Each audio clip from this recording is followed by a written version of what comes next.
Alright, I'm making one more quick video. The last video for 2020, almost certainly, will be this one. Um, I've completely lost my train of thought as soon as I turned on record.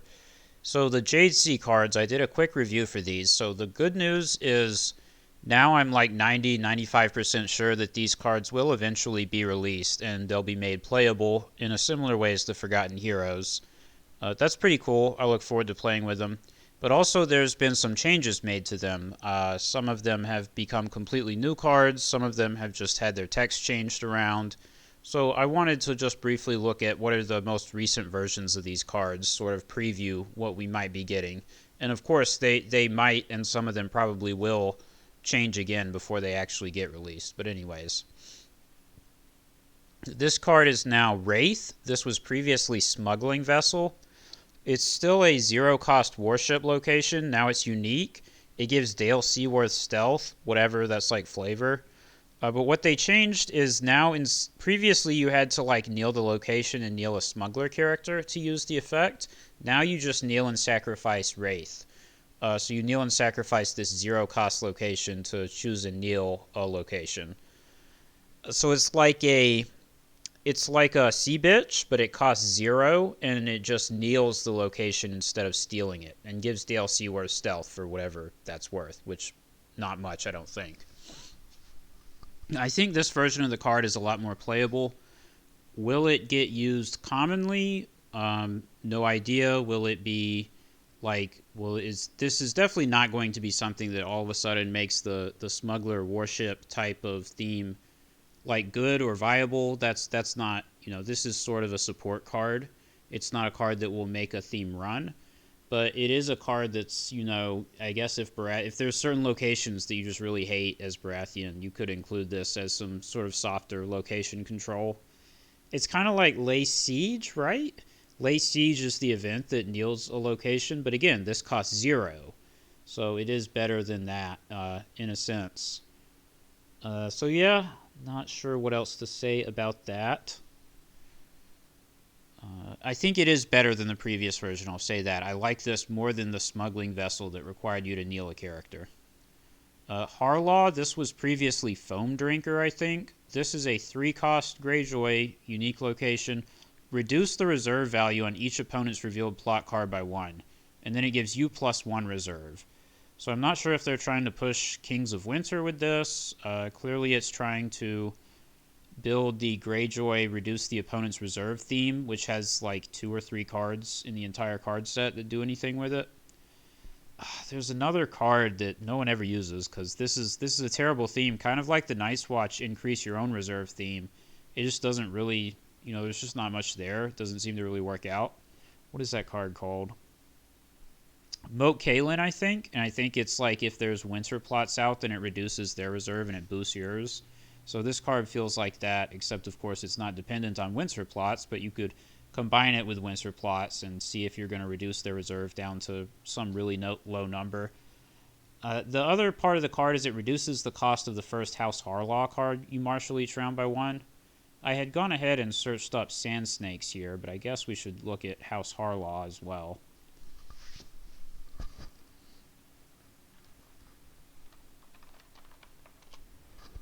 What House Harlaw cards are there in the game? And are they good? Hotho Humpback. I don't think I have ever seen this card played. Okay, that's actually kind of interesting. I forgot this card existed. I've never seen it played. Again, this is a Reduce the Reserve card, which is a non-existent archetype. So that explains why I've never seen it. But actually, this is an interesting card because, if you reduce their reserve down to like 3 or 4, and he makes people check reserve in challenges phase, then he could be more viable. Like, I could see that making it more viable. 10 Towers Galley. Oh, yeah, this does it too, huh? So I guess they're really combining Harlaw with the reserve type thing. I guess that's a thing. Gwyneth Harlaw. This is a weird card, but I guess if she's being discounted by 1, she gets a little more playable.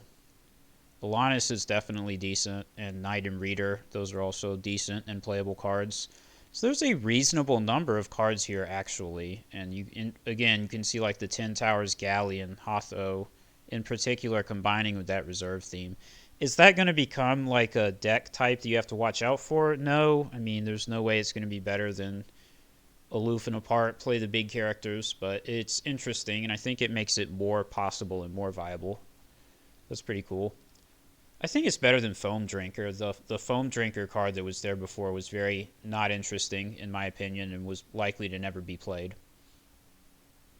Now, they have changed Silence. It no longer gives Euron pillage. Now it gives each Raider character you control pillage. And Euron, of course, is a Raider. So that's sort of a buff to the card. Now it just gives mass pillage to all the Raiders. And while an opponent has 10 or more cards in their discard pile, each Raider gets +1 strength. So pushing the Raider theme, pushing pillage, still seems pretty meh. I think the previous version of this card was more likely to be like something that makes pillage a more viable archetype. The effect where you kneel it to, after something gets pillaged, you put it in play under your control for the turn. I think that was probably a lot more likely to be a high impact card than, each Raider character you control gets +1 strength. It's kind of like whatever. I don't think that's going to make that big of a deal.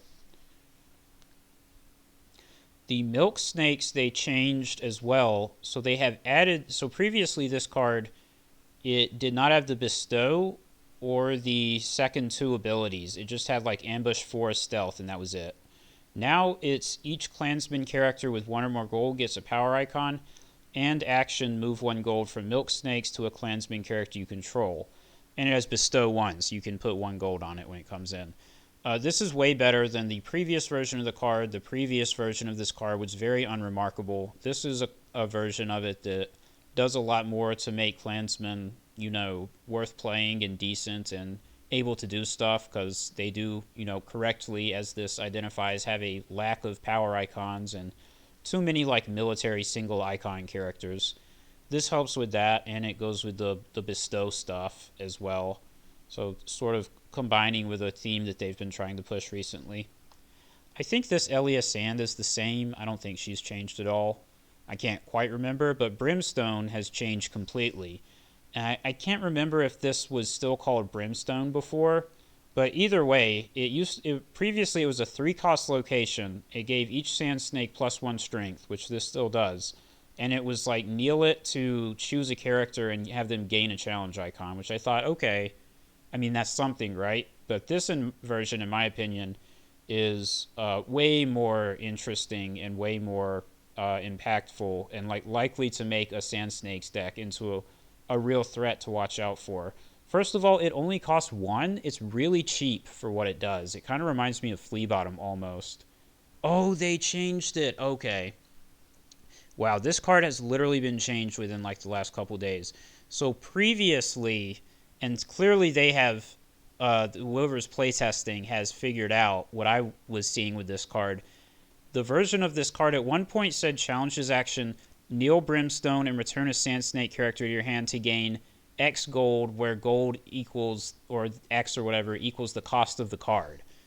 So going back to the Sand Snakes here. So with the previous version of this that I saw, like if you return this Nymeria to your hand, you would gain 5 gold. So you could bounce her and that would like pay for Ariel Hota or something. And I was like, that's pretty crazy. So clearly they have seen the need to tone that down. So I have to take back all of my excitement. Now it's just return a Sand Snake character to your hand to gain 1 gold. For a 1-cost location, I think it's still completely reasonable and has potential. But I can totally understand why they changed that, because the ability to gain like 4 and 5 gold in challenge phase with these Martell Sand Snake characters, and then like comboing them with, Obara and Ariane Martell, I think that definitely had potential to get out of hand. So this version of the card is totally reasonable. And there's still some good combos you can do with it, I have no doubt. I mean, returning a Bastard Daughter, or like, what else costs? Okay, so that's the only 2-cost card, but returning a 2-cost card to get 1 gold can potentially do something at some point. You can return characters to protect them from Valar Morghulis or Valar Dohaeris. That's a possible use for the card. And then there are just some that I think have some like enters play effects. So Tyene is, so for instance, if you're about to lose a challenge, you can just bounce her for the sake of it, and then instantly put her back into play with her ability. So you can like get a gold and stand her that way. And there is Daria. This is the card. I mean, this only costs 2 to start with, and then bouncing and reusing this effect can be really powerful, obviously. Especially because in a dedicated Sand Snake deck, it's way more likely that you can get up to like 4, 5, 6 Sand Snakes. And once you start bouncing characters that cost that much with this ability, it gets really disruptive and something that's very difficult for the opponent to deal with, I think. Or a lot more difficult for them to deal with. That's a pretty decent combo. But yeah, it's not anything too crazy other than that. So it's like, yeah, there's some potential with some of these abilities, but I think it's more reasonable. The main use of it now that it's 1 gold instead of gaining like 4 or 5 is bouncing characters to then put them back into play standing with like Obara's ability or Ariane Martel, things like that. I don't think these cards have changed at all. The Night's Watch cards. I think the Stark event, I think it changed interrupts when a plot card is revealed. That plot card gains the Winter trait until the end of the round. I think previously this knelt your faction card and it was an action to give your plot the Winter trait. I think the reason they've changed it to be like this is what you do is you use it on the opponent's plot card, and that way if you're playing a Winter deck, it guarantees that there's 2 Winter plot cards revealed and all your Winter stuff is active. Whereas the previous version, they could only give that trait to your own plot card. I mean, it's a very different version of the card, and it serves like a different purpose to like try and let you use Winter effects with non-Winter plots. I like this better because this adds consistency to a Winter deck. And this is end of the round, whereas the previous version was end of the phase, and that's also pretty important. That's a big difference. I think it makes the card better. Because this card, like, it'll make your Northern Keeps give you 2 gold, and it'll have all your Winter stuff active during the challenges phase, and so forth and so on. The Targaryen and Tyrell cards, I don't think changed at all. And then we get the neutral cards, which obviously have changed. Now, City Festival and King's Landing Smuggler, I think, are identical. This was previously this thing, Goldtown City Guard. What was that, guys? This was Servardis Egan. And I said at the time, Servardis Egan, the version of the card that I saw here before, just looks straight up bad. Like, no one would ever play it. This card, I don't know if it's going to be played, but it looks more playable than Servardis Egan. So you basically need 2 city plot cards in your used pile for this card to start being worth it. But at that point, it's a 6 for 7, and it does have the potential to get bigger from there. Now, my first inclination is to say, whatever, this is not really, still probably not going to see much play because big, expensive, non-unique characters that just have a high strength value have never been like super game-defining cards. Sometimes they're worth playing. They might make it into decks, but they're never anything super crazy. And I think that's the same with this. It's like, oh, Ranging Party and Night's Watch. But this is worse because it costs 6, and 6 is a really awkward amount to leverage, especially for a neutral card that's, you can't reduce it with your in-faction stuff as easily. Can't be reduced by Great Hall and so forth and so on. I think if this card ends up getting played, it'll be with that army trait. Because, the design team has promised to add a lot of army support. So if there's a bunch of army support, then maybe, you make like a city plot deck with armies or something. And then this card might go in that deck. Although this card here does make it more viable, which this is an interesting card. Goldtown, unique House Aaron location. It's 1 gold, limited, and gives +1 income. So it's like a 1-cost unique gold road. And each player is considered to have 1 additional city plot card in your used pile. It's supposed to say their used pile. That's a typo that was already, mentioned on Discord. And this, I think, will make the city plot theme more viable. So they've made all these city plots, and all of them, it has just continued to be the case that, well, you just play at the gates, and that's it. You don't bother with any of the others, because the benefits that they get from stacking on top of each other are just not worth giving up, like, oh, I'm not playing, counting coppers, and I'm not playing any resets, and all these other very necessary plots that need to be in your plot deck. You're going to have to give up some of those if you want to play like 5 city plots, and that's just very difficult to swing. And the benefit to doing that was really not there and not worth it. Goldtown speeds up the accumulation of the city plots and makes some of the effects like even stronger. So I think this is good and will make the city plots more likely to be like viable and see more than just at the gates being used. So let's say you have Goldtown and at the gates. That means on round 1 you now have 2 city plots in your use pile.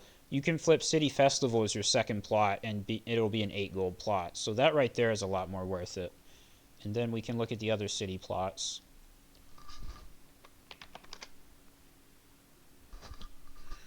You have, what does this do? Okay, this card's just always going to be bad. But City of Spiders, initiate the win revealed. Again, not sure about this one. Actually, this works with City Festival, right? So you could use City of Spiders to copy City Festival, and now City of Spiders is a 10 gold, 7 initiative plot. That's definitely something that people might use. Because, I had so many decks back in the day where I was running double trade routes because just having, 15 gold is just really, really good. There's so much you can do with that. Well, now maybe if I'm going to do like At the Gates and Goldtown, plot 2 City Festival, that's 8 gold. Plot 3 City of Spiders, that's 10 gold. That's like a new possibility for really high gold decks. That's something to look at. And there is City of Wealth. Now, this is a plot that has seen basically no play for the reasons that I explained, but if you are starting with 2 city plots in your used pile, then that means on turn 2, this becomes it's in gold initiative, yeah, it becomes a 4-4-2 with 4 reserve plot, and that's already giving it some of the best stats in the game for a 2-claim plot, and then it just gets better from there. Like if you have 3 used, then it becomes 5-5-2-5, and then it has really, really, really good stats at that point, and it's definitely worth using. So that could add to it also. And manning the city walls. Yeah, this is more of a deck-specific card, but like City of Wealth, City of Spiders, I think Goldtown absolutely adds to those being more viable and more useful. Also, this City Festival thing. I think that does make a difference. The previous card here was a plot that was called, what was it called? A War Without Banners, and it was like 5 gold, 3 initiative or something, and when revealed, kneel the opponent's faction card. I'm not sure why they decided to replace that with this. I do think this is more interesting than that, but I don't think that card was necessarily bad. I don't think there's any harm in having a plot card in the game that kneels the opponent's faction card.